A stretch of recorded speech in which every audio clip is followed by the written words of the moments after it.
Are you fearless? Hey, Cece Cheney here, and I've got to tell you, yesterday I got the sweetest message from a woman who follows me online. And I've got spinach in my teeth.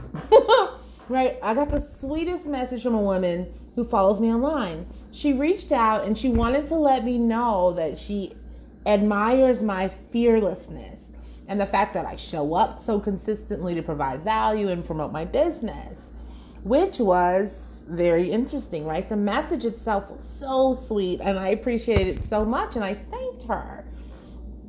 And I thought about it and I was like, fearless?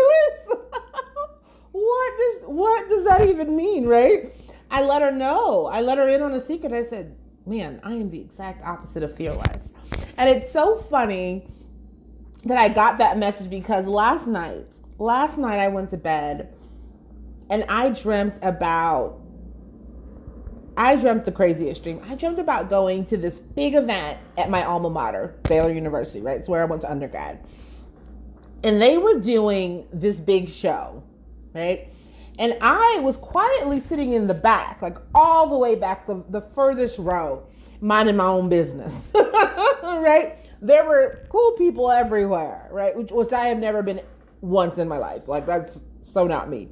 Right? But there were cool people everywhere. And there were these moments. I had this really sweet moment with one of the cool kids at one point, and then there were some bad moments in this dream. Literally, there were people who looked down at me and made faces and acted like I wasn't good enough. And this dream felt so real, right? At one point, I saw two of my sisters sitting in this like exclusive section of this venue, like sort of, close to the front. They'd asked certain people to stand up, and I was like, those are my sisters. What are they doing there? And I saw all of these people from my past. I mean, people I haven't talked to in years, people who probably, don't even remember me. Like, I just saw all of these interesting people.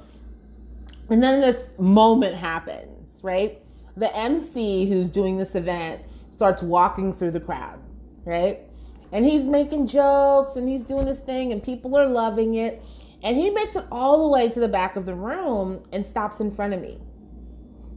And he made some jokes.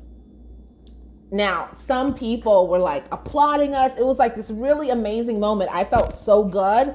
I felt like I was a part of this thing. It felt like really great because I was rolling with it, right? He was making some stuff and I was saying things, and together we were having a moment.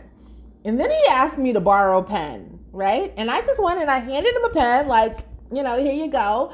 And he asked, he goes, did you just lend me someone else's pen? And I mean, it's such a strange thing, but in my dream I had reached over and I'd grabbed someone else's pen and I'd passed it to him. And then this MC went on to publicly shame me in front of everyone, in front of all of the cool people, in front of all these people from my past, in front of my sisters in the exclusive, front rows.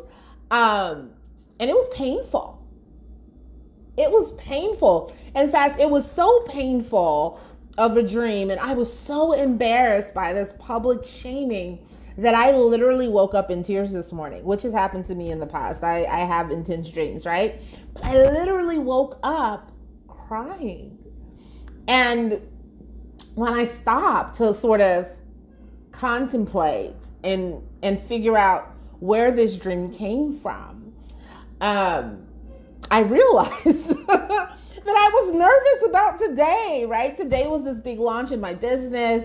And I had so much anticipation, right? I've been prepping for it for the last couple of weeks. I've been doing all of this stuff for it because I've been really excited about it.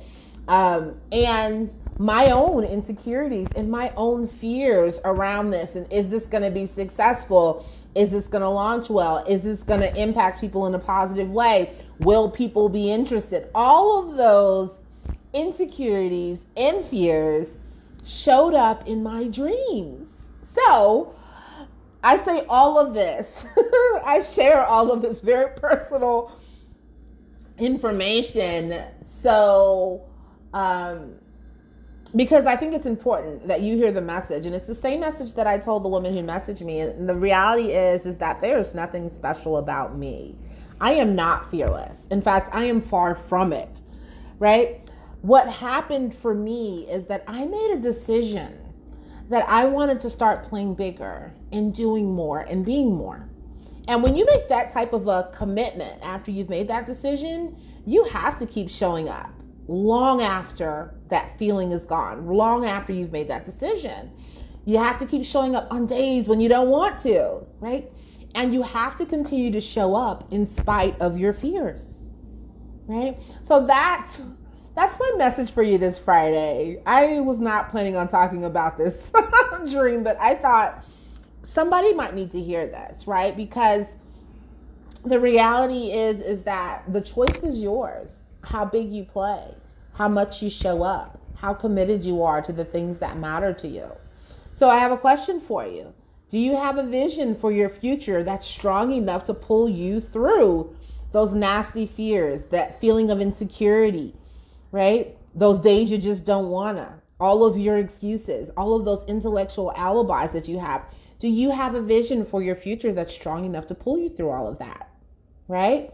Now, if you don't, the reality is that you will not persist.